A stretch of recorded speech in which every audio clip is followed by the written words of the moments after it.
Muy buenos días, mis amados hermanos y hermanas. No hay nada mejor que empezar el día con la inspiración de nuestros profetas. Espero te guste mucho este programa. Bienvenidos a Discursos y Profetas de Ven Sígueme con Walter Posada.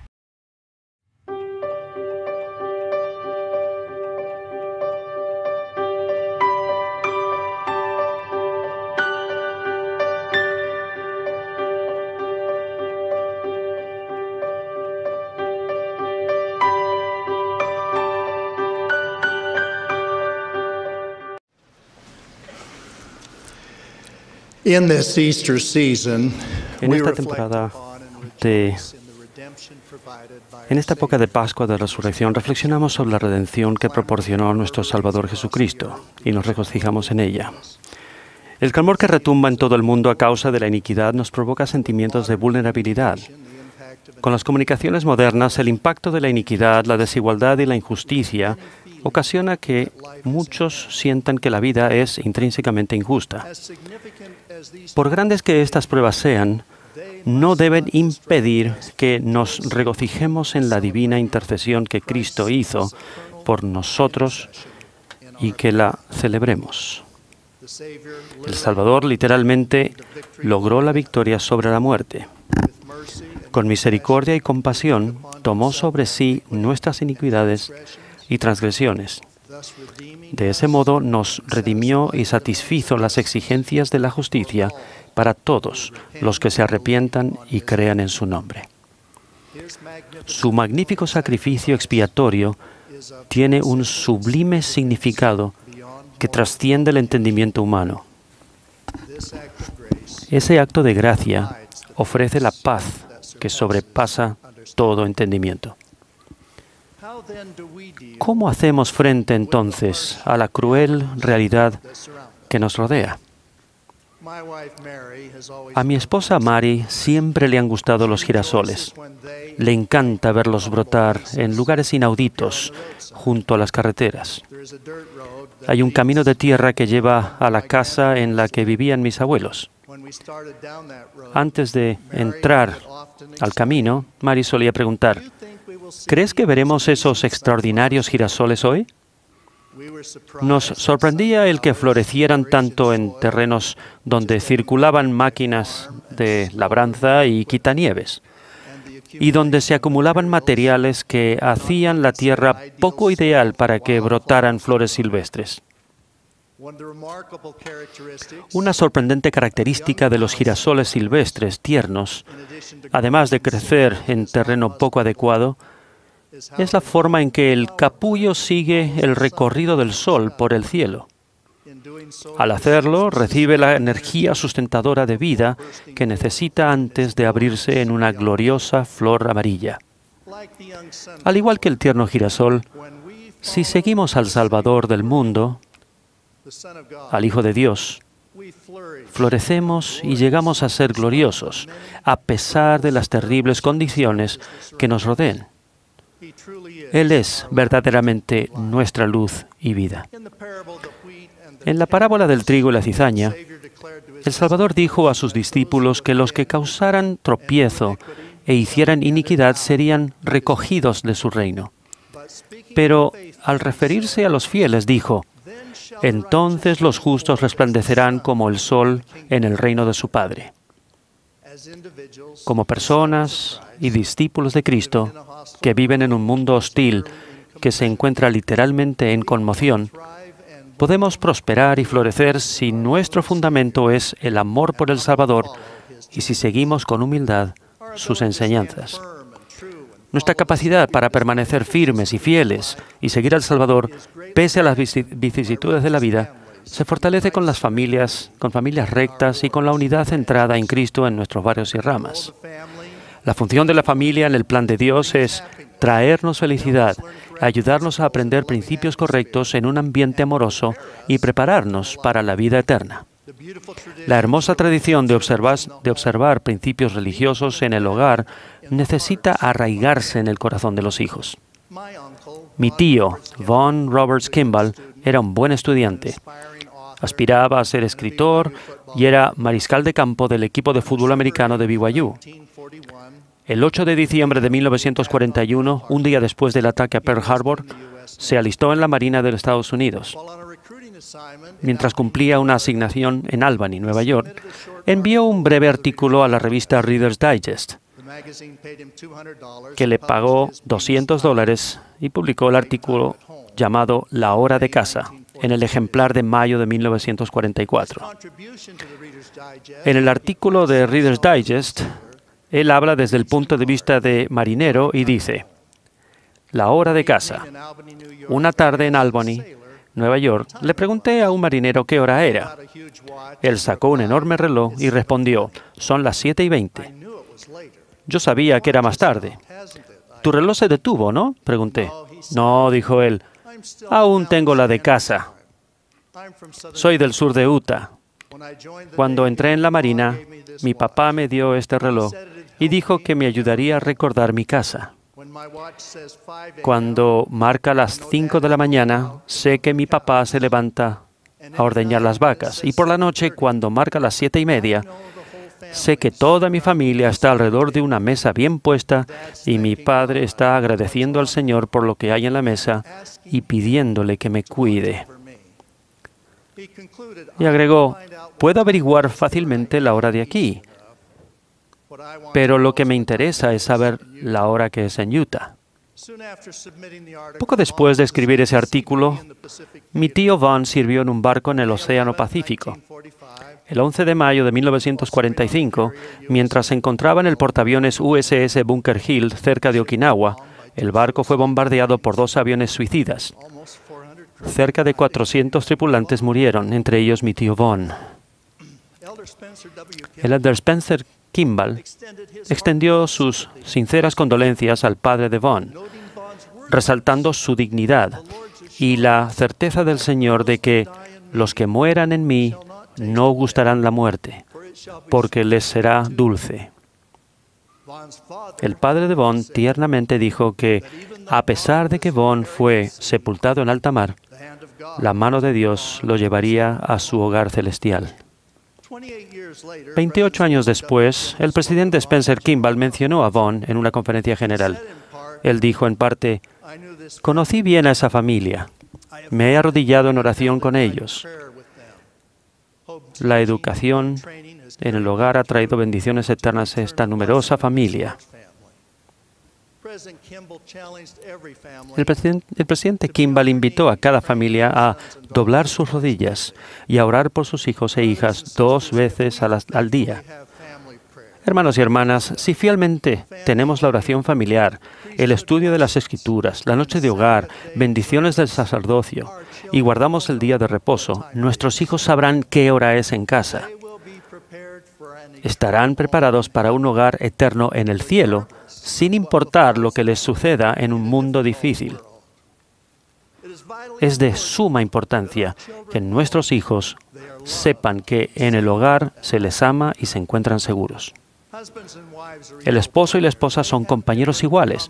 Sus responsabilidades son distintas pero complementarias. La esposa puede dar a luz los hijos, lo cual bendice a toda la familia. El esposo puede recibir el sacerdocio, lo cual bendice a toda la familia. Pero en los consejos familiares, el esposo y la esposa, como compañeros iguales, toman las decisiones más importantes. Deciden cómo se enseñará y se disciplinará a los hijos, cómo se administrará el dinero, dónde vivirán y muchos otros asuntos familiares. Las decisiones se toman juntos, después de procurar la guía del Señor. La meta es llegar a ser una familia eterna. La luz de Cristo siembra la naturaleza eterna de la familia en el corazón de todos sus hijos. Una de mis escritoras favoritas, que no es miembro de la Iglesia, lo dijo así: mucho en la vida es irrelevante, pero la familia es lo que realmente importa, lo que es sustancial, lo que es eterno, a la que hay que cuidar, atender y serle fiel. Además de la familia, la función de la Iglesia también es importante. La Iglesia proporciona la organización y los medios para la enseñanza del Evangelio de Jesucristo a todos los hijos de Dios. Proporciona la autoridad del sacerdocio para administrar las ordenanzas de salvación y exaltación a todo el que sea digno y esté dispuesto a aceptarlas. En el mundo existe desenfrenada contención, iniquidad y énfasis en las culturas alternativas y la desigualdad. En la Iglesia, a excepción de las unidades de idioma extranjeros, los barrios y las ramas solo tienen límites geográficos, no se dividen por clase ni por categoría. Nos regocijamos en el hecho de que todas las razas y culturas se mezclan en una congregación honrada. La familia del barrio es importante en nuestro progreso, felicidad y empeño individual para llegar a ser más como Cristo. Las culturas a menudo dividen a los pueblos y son a veces motivo de violencia y discriminación. En el Libro de Mormón se usa un lenguaje inquietante para describir las tradiciones de padres inicuos que fueron causa de violencia, guerras, malas acciones, iniquidad y hasta de la destrucción de pueblos y naciones. En las Escrituras no hay mejor punto de partida que el de Cuarto Nefi para describir la cultura de la Iglesia, que es esencial para todos. Una parte del versículo 2 dice: se convirtió al Señor toda la gente sobre la faz de la tierra, tanto nefitas como lamanitas, y no había contenciones ni disputas entre ellos, y obraban rectamente unos con otros.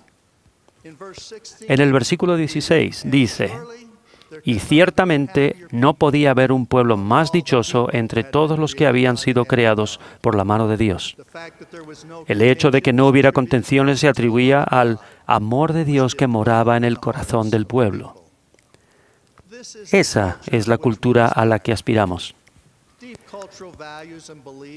Los valores y las creencias culturales arraigadas conforman lo que somos. Las tradiciones de sacrificio, gratitud, fe y rectitud se deben atesorar y conservar. Las familias deben disfrutar y proteger las tradiciones que cultiven la fe. Uno de los aspectos más importantes de toda cultura es el idioma. En la zona de San Francisco, California, donde viví, había 7 unidades de idioma extranjero. Nuestra doctrina con respecto a los idiomas se explica en la sección 90, versículo 11, de Doctrina y Convenios. Porque acontecerá que en aquel día todo hombre oirá la plenitud del Evangelio en su propia lengua y en su propio idioma. Cada vez que los hijos de Dios le oran a Él en su lengua materna, lo hacen con el corazón. Está claro que el lenguaje del corazón es de mucho valor para las personas. Mi hermano mayor, Joseph, es médico y por muchos años ejerció en la región de la Bahía de San Francisco. Un miembro de la iglesia samoano, entrado en años, que era paciente nuevo, acudió a su consultorio. Tenía un dolor muy intenso y extenuante. Se determinó que tenía piedras en los riñones y se le recetó el tratamiento adecuado. Ese fiel miembro dijo que su meta original era sencillamente saber lo que le ocurría a fin de poder orar en samoano al Padre Celestial en cuanto a su problema de salud. Es importante que los miembros entiendan el Evangelio en el idioma de su corazón, a fin de que oren y actúen conforme a los principios del mismo. Aún con la diversidad de idiomas y las hermosas y edificantes tradiciones culturales, debemos entrelazar los corazones con unidad y amor. El Señor ha declarado enérgicamente: estime cada hombre a su hermano como a sí mismo, sed uno, y si no sois uno, no sois míos. Si bien valoramos la diversidad cultural apropiada, nuestra meta es estar unidos en la cultura, las costumbres y las tradiciones del Evangelio de Jesucristo en todo aspecto. Reconocemos que algunos miembros tienen dudas e inquietudes al procurar fortalecer su fe y su testimonio. Debemos tener cuidado de no criticar ni juzgar a los que tengan inquietudes, ya sean grandes o pequeñas. Al mismo tiempo, los que tengan inquietudes deben hacer todo lo posible por cultivar su fe y fortalecer su testimonio. Dedicarse paciente y humildemente al estudio, la meditación, la oración, a vivir los principios del Evangelio y hablar con los respectivos líderes son la mejor forma de aclarar dudas e inquietudes. Hay quienes han asegurado que hoy en día más miembros abandonan la Iglesia y que hay más dudas e incredulidad que en el pasado. Eso es sencillamente Incierto. La Iglesia de Jesucristo de los Santos de los Últimos Días nunca ha sido más fuerte. La cantidad de miembros que pide que su nombre sea eliminado de los registros de la Iglesia siempre ha sido pequeña y en años recientes ha sido mucho menor que en el pasado. El aumento de las cifras en rubros mensurables, como los miembros investidos que poseen una recomendación vigente para el templo, los adultos que pagan un diezmo íntegro y los que sirven en misiones, ha sido espectacular. Permítanme reiterar, la Iglesia nunca ha sido más fuerte. Sin embargo, recordad que el valor de las almas es grande a la vista de Dios. Tendemos la mano a todos. Si la cruel realidad que afrontan ahora parece no tener remedio, ser onerosa y casi imposible de sobrellevar, recuerden que en la penosa oscuridad de Getsemaní y en la tortura y el dolor incomprensibles del Calvario, el Salvador llevó a cabo la expiación, la cual quita las cargas más terribles que se llevan en esta vida. Lo hizo por ustedes y por mí. Lo hizo porque nos ama y porque obedece a su Padre. Seremos rescatados de la muerte, incluso desde las profundidades del mar. Lo que nos protegerá en esta vida y en la eternidad serán la rectitud personal y familiar, las ordenanzas de la Iglesia y el seguir al Salvador. Ese es nuestro refugio contra la tempestad. Los que se sientan solos pueden vivir con firmeza en rectitud sabiendo que la expiación los protegerá y bendecirá más de lo que puedan entender por completo. Debemos recordar al Salvador, guardar nuestros convenios y seguir al Hijo de Dios como el tierno girasol sigue la luz del sol. El seguir su luz y ejemplo nos traerá gozo, felicidad y paz. Como dice el Salmo 27 y uno de mis himnos favoritos, Jehová es mi luz y mi salvación. Este fin de semana de Pascua de Resurrección, como uno de los apóstoles del Salvador, doy mi testimonio solemne de la resurrección de Jesucristo. Sé que Él vive, conozco su voz, testifico de su divinidad y de la realidad de la expiación. En el nombre de Jesucristo. Amén. Espera, no te vayas todavía. Recuerda que tenemos muchos contenidos para ti. Elige el que más te gusta, aquí en Ven, Sígueme con Walter Posada.